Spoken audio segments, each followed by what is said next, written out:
Hello guys!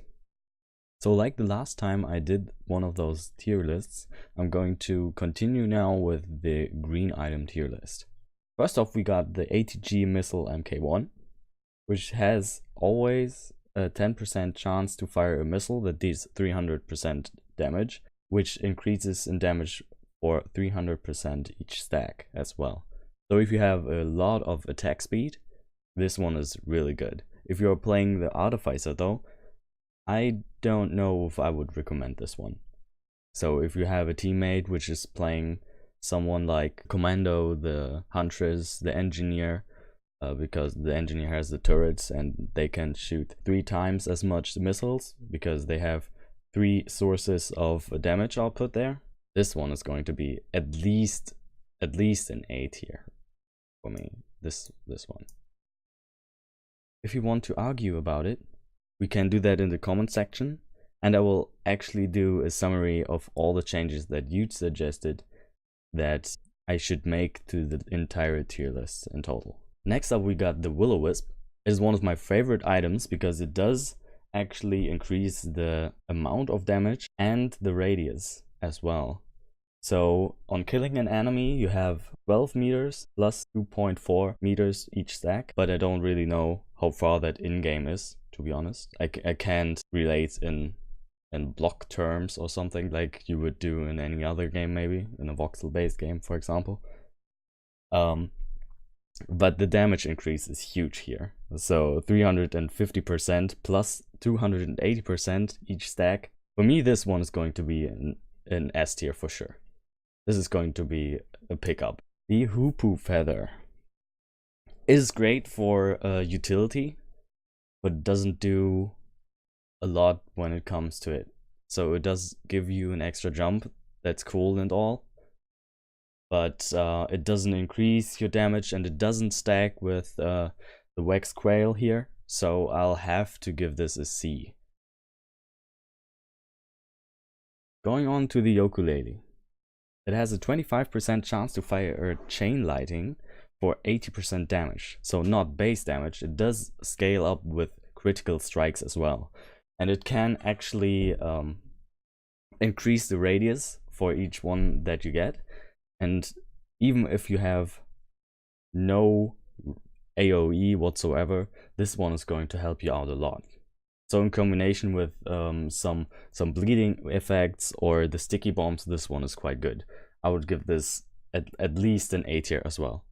So this does a lot of damage when combined with other items. On its own, it's not as good as you might expect.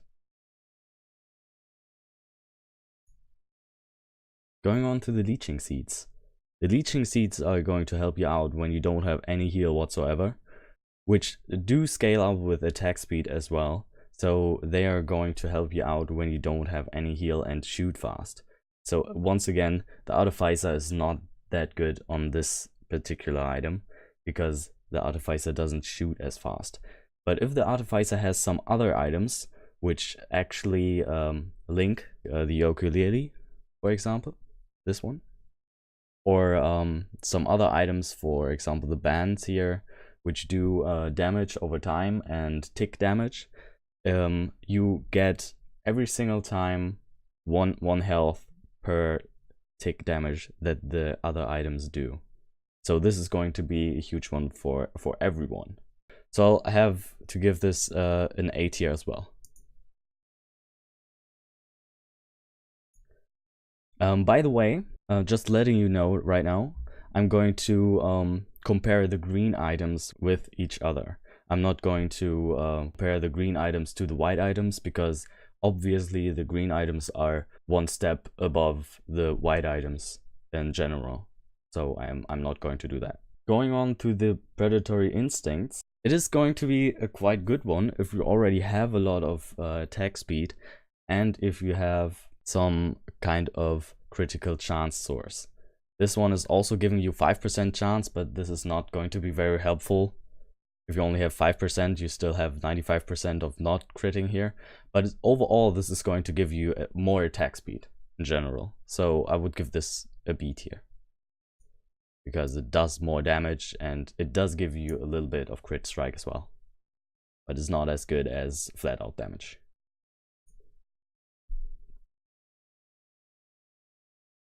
Next up is the Red Whip. The Red Whip. Yeah, this is the difficult one for me.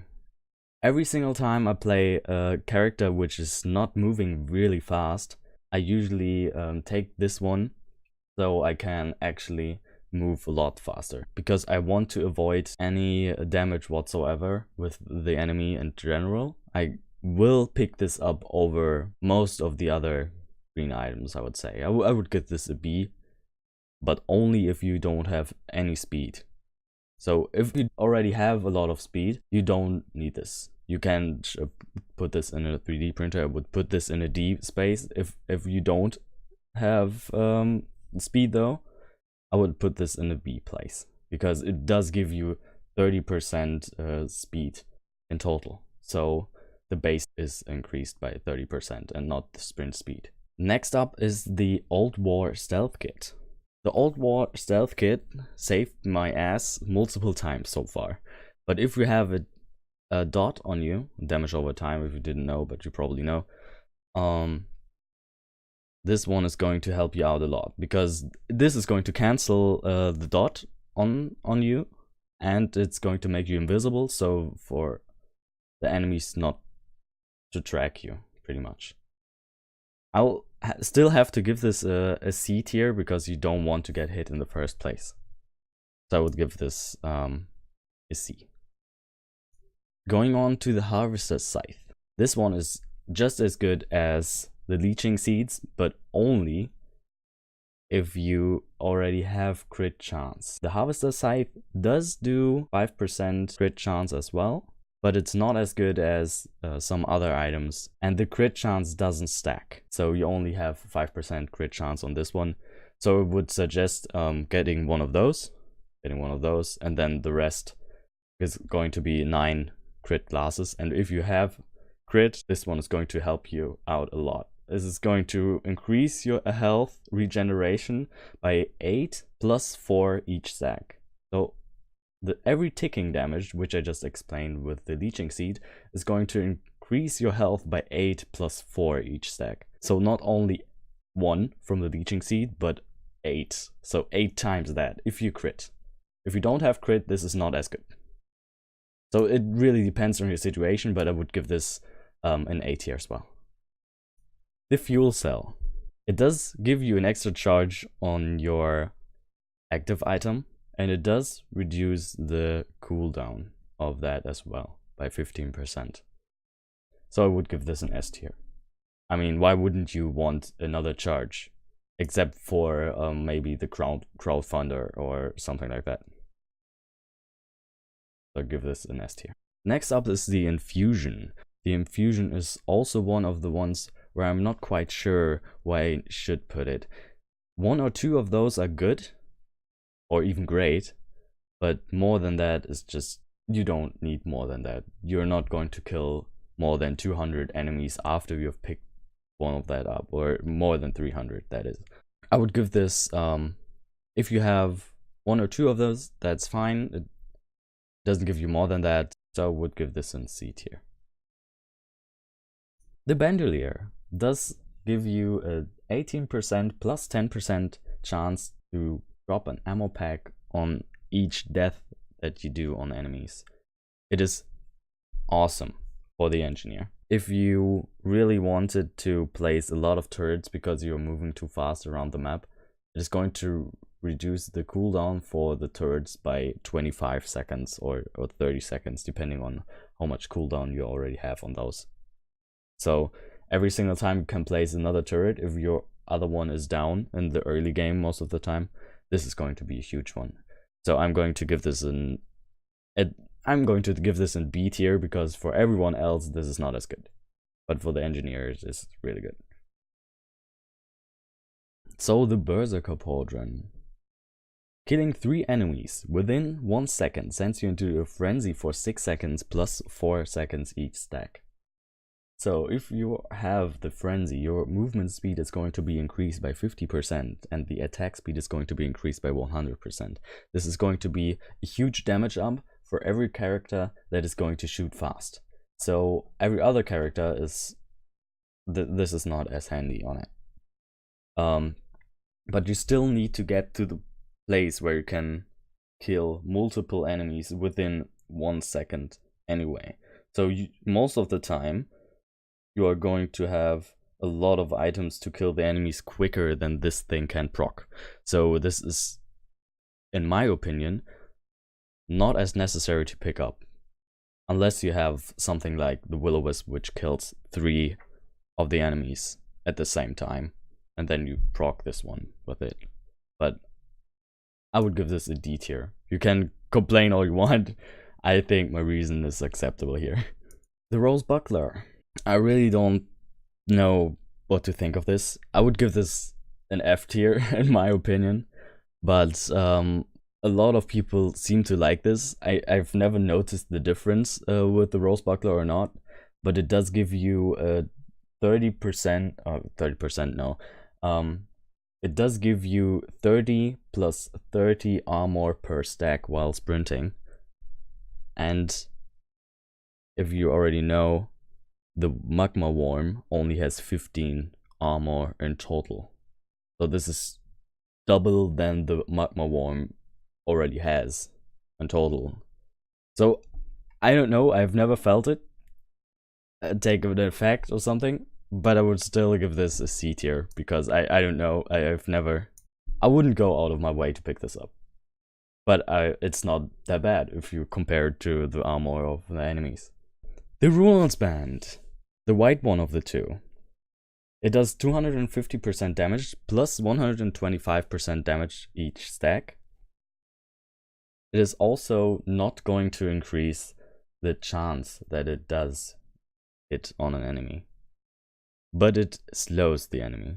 It does really good damage and it does increase over time if you pick up more than that, but it's not as good as the other one in my opinion, because you don't need to slow the enemy if you are already fast enough to avoid them.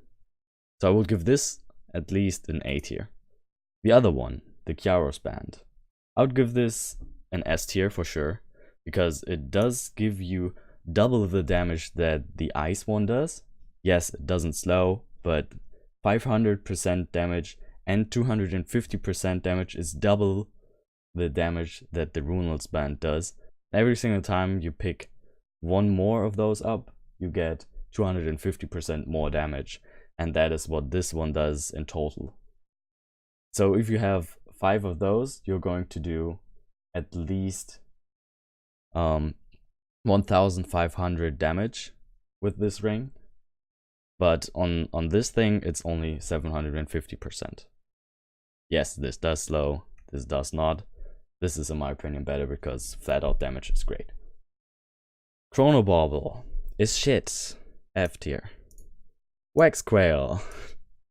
It does give you a movement speed if you don't have any movement speed, but other than that I wouldn't go out of my way to pick this up. So I would give this an D tier. I actually added the boss items as well because they're in the same pool if you are actually battling the bosses. For the Titanic knurl, it is going to be the Stone Golem boss, and for the Queen's Gland, it is going to be the Beetle Queen. I really like the Titanic knurl because it's going to increase flat out your regeneration. You don't want to miss on that. So if you got the chance to pick this up, definitely pick this up. It's going to be an S tier for me. If you can shank this out for anything else, which you can't, because I mean you don't have a 3D printer for boss items, this is going to be an S tier. The Queen's Gland, on the other hand, is going to be an A tier.